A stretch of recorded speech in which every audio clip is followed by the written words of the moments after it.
Polytonal music, or music that uses two or more keys at the same time, is often fairly aggressive. It's not often the prettiest sound, but believe it or not, there are ways of taking two keys that don't go together and make it sound surprisingly chill. Take it away, Kermit.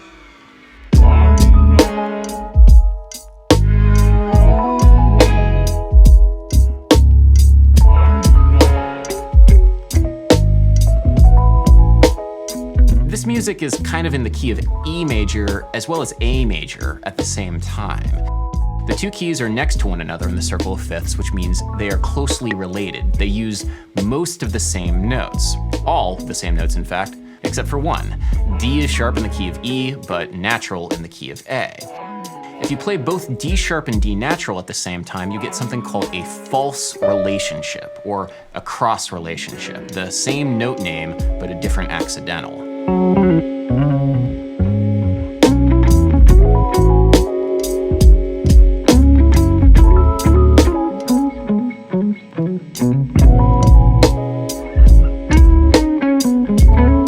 False relationships between pitches are the characteristic musical aesthetic of polytonal music. They're the things that alert your ear that, well, something is off. They're super dissonant, but anime girl, she needs to study, not ward off extinct carnivorous predators. How do we make false relationships feel true?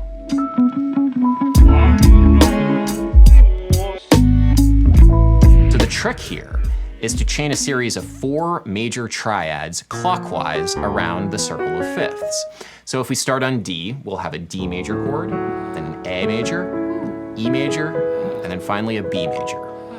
The resulting harmony sounds warm and open and airy, even though there is a false relationship between the D sharp of the B chord and the D natural of the D major chord, which is strange. Essentially what we did is we tricked our brains into hearing this dissonance as, well, kind of a consonance. It sounds, I don't know, good. The B chord, the E chord, and the A chord come from the key of E, and the E chord, the A chord, and the D chord come from the key of A. How does this alchemy work? The answer lies in the harmonic series. Check out Andrew Huang's excellent introduction to the harmonic series if you need a primer, but basically, all notes have faint additional tones that ring out alongside them, which are multiples of the fundamental frequency. These faint additional tones are called harmonics. As you keep going up the harmonic series, the distances between harmonics get smaller and smaller. So high harmonics are bunched together in these tight clusters, whereas the lower harmonics are more widely spread out. This idea can be translated into a general guideline for voicing chords, figuring out where the notes of a chord are supposed to go. So even if the individual notes sound rather dissonant together, clustered, it doesn't sound that bad up in the upper register of the piano, like this. But if you take the same notes and play them on the bottom of the piano, it's a very different effect. So this chord sounds nice and open because it imitates the natural spacing of the harmonic series. Wide intervals on the bottom, tight intervals on the top. If we flip the two hands so the tight intervals are on the bottom and the wide intervals are on top, it sounds like this, which doesn't sound quite as clear. There is kind of a natural order in the harmonic series that you can use to give your chords more clarity. There are some weird things, though, about this natural order. For example, on the harmonic series of C, you'll actually find a C sharp and the 17th harmonic. There is a false relationship built into the natural order of things. Kind of crazy. That was the thing that we were trying to avoid, right? That thing which gives polytonality its bite? Well, it's right there in the harmonic series. What's important to note, though, is that C sharp is 4 octaves above the fundamental. So what that tells us is that false relationships specifically won't sound that aggressive if you space them out over a long distance. If we check out the piano part for that lo-fi tune, the chords are kind of going back and forth between A major 7 sharp 11 and E major 7 sharp 11 in the upper register. Check it out.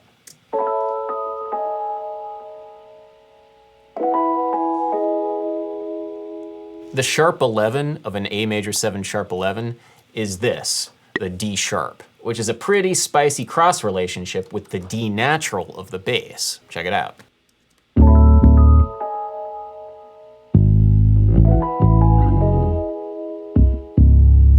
right? The distance between the two parts, bass guitar and upper electric piano, actually makes it so you don't really pick up on that dissonance so much. Maybe you might, but it's not as aggressive as, say, Stravinsky's use of polytonality.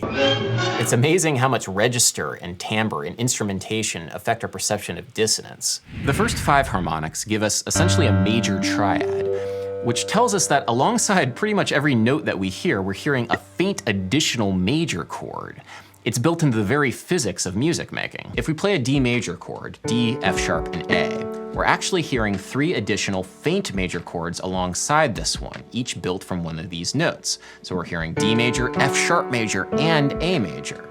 If we play the note D and look at the waveform, you can actually see the extra notes that are required for a D major chord in the waveform itself. D, F sharp, and A.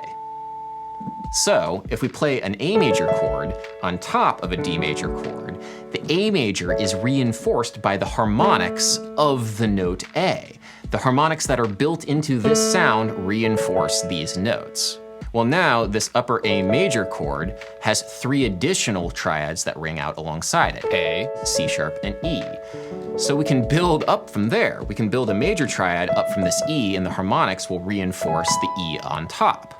We can do that again from the 3 triads that ring out from the E chord on top, E, G sharp, and B, and build us a B major triad on the very top. What's crazy is that this B major has a D sharp in it, that cross relationship down to D. But we've been hearing each one of these triads build up as a natural extension of the harmonics from the notes that came before. So if we build harmony out of the harmonic series, and we spread out the intervals wide enough so we have tight intervals on top and wide intervals on the bottom, we can perform this alchemy of turning dissonant sounds into consonant sounds. We can take the sounds from 2 separate keys and get something that feels ethereal and open and airy. This sound feeling was given the name resonance by Vincent Persichetti in his book 20th Century Harmony. The resonance of a polychord is determined by the intervallic structure of the bottom chordal unit and the power of its separate tones to generate overtones. Overtones resulting from a fundamental tone, and from those overtones themselves may produce polyharmony. God, this book is so dry, but somehow descriptive at the same time. I love this thing. This thing's awesome. Persichetti organizes resonant relationships between chords in a super sweet chart that looks like this. We start with a triad that's just 1 key away on the circle of fifths that's built up from the lower triad. We then start cycling clockwise through the circle of fifths to get chords which are more and more resonant. Can you hear it? Can you hear the chords getting more resonant? Maybe.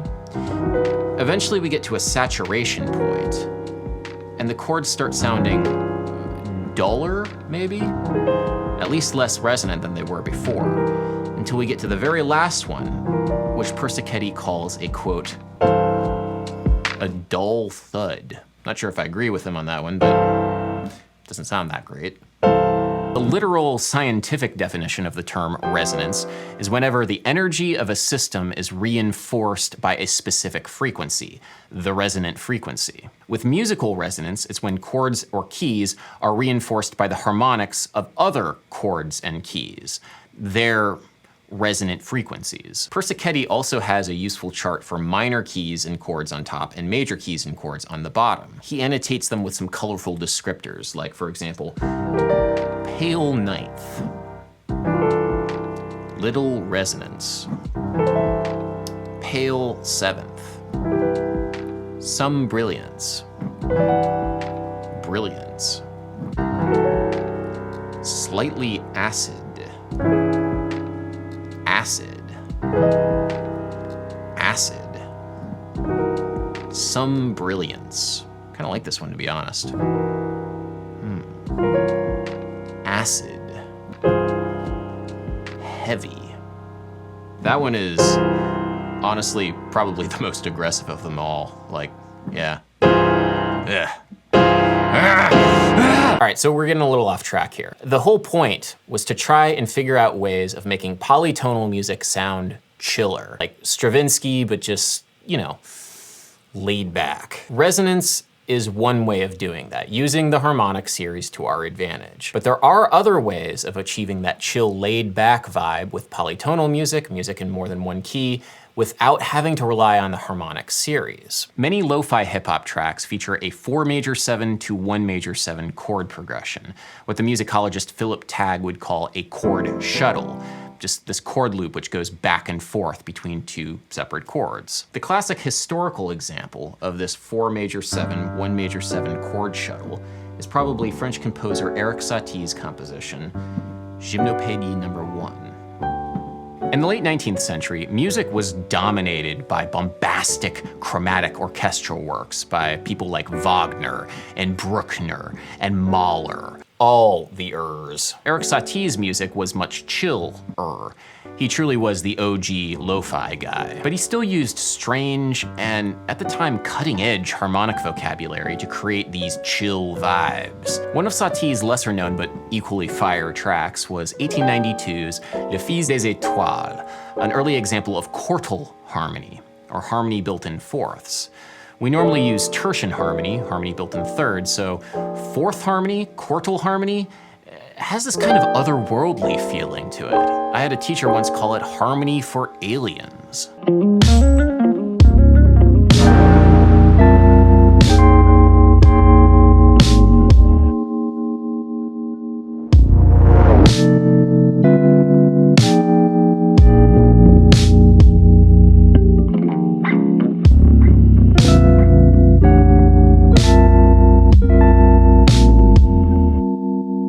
This otherworldly feeling is almost the exact opposite of harmonic resonance.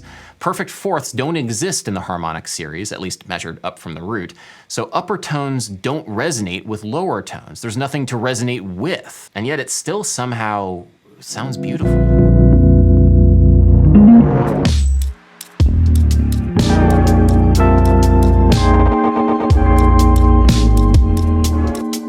Since fourths don't actually appear in a pure form in the harmonic series, they have this feeling of floatiness that doesn't really come in the same way that you might find in like tertian harmony, like basic major and minor chords. The best way I know how to describe this is that we know what the root of this is. This is a C chord, so the root of a C chord is, well, C. C minor has a C root. C diminished has a C root. C augmented has a C root. They all have a C root. It's harder to tell what the root of, like, that chord is. Could it be B flat? Maybe. Could it be E flat? Maybe. Could it be F? They're all more or less right. It just depends on the context. And you can exploit that floaty feeling, that rootless feeling, for musical effect. And that's exactly what Erik Satie did in Le Fils des Étoiles. Le Fils des Étoiles. Man, my French sucks. Le Fils des Étoiles is built on this voicing, which is a series of 4 perfect fourths, an augmented fourth, otherwise known as a tritone, the devil in music, and then finally a perfect fourth on top. What he does is he takes this exact voicing and moves it around. He planes it. And whenever you plane a voicing, you're moving the exact order of intervals up and down, more or less randomly. I don't want to say randomly, but there isn't any key center that all of these chord voicings belong to. It's just, you're hearing this chord in one place, you're hearing this chord in another place, and then you're hearing this chord in yet another place. This chord doesn't really have a name. I mean, you could call it a minor 6-9-11 chord. Yes, I was considering making a meme out of it, but we're way too sophisticated for that, right? So Satie planes a minor 6-9-11 chord around in Le Fils des Étoiles, and the effect, because none of these chords belong to any one particular key, is a feeling of being unmoored, adrift at sea. Jazz pianists in the 1960s, particularly McCoy Tyner and his work with John Coltrane on albums like A Love Supreme, liked this unmoored feeling when it was paired with something called a pedal point, which is just a note that's in the bass that just keeps happening over and over again. So you might have a fourth voicing that you don't know the root of, but then you might pair it with like a really, really firm, oh yeah, a firm D. All right, yeah, we're memeing right now. So you can basically take voicings in the right hand, fourth voicings, and you don't need to be in any one particular key. It also doesn't have to be all perfect fourths. You can mix it up with some chords that have perfect fourths and augmented fourths on top. And as long as you have this left hand or the bass player keeping you moored down to a key, your ear tends to accept this as just colors happening on top, especially if you play it nice and quietly. It's this nice effect. It's an effect that you can add to Eric Satie's untethered chords. I can play a low B flat down here, and immediately my ear has something to hold on to with regards to these chords.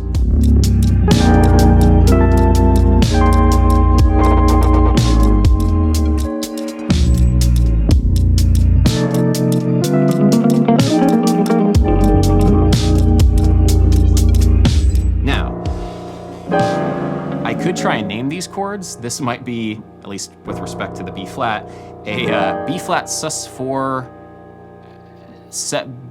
try this again. A B flat 7 sus4 add 3, or it's like a 7 chord with the 11, I don't know. The next chord might be a major 7, 13, 9, sharp 11, omit 3. The next one would be a minor 13, I guess. The chord names don't matter here. That's not really what's going on. We're kind of forcing the chord symbols on the chord structures in a way that's not particularly useful. These chords themselves are masses of color built from fourths. And if we try and apply that kind of thinking, like, well, maybe is that a B flat 7, sharp 11 or whatever? No, it's just a series of perfect fourths, an augmented fourth, and then a perfect fourth on top. That's all it is. Because of the harmonic weirdness, the alienness of quartal harmony, the clashes that occur when you incur quartal chords can actually, by consequence of consonants, calm, contrary to common quotidian connaissance. Peace.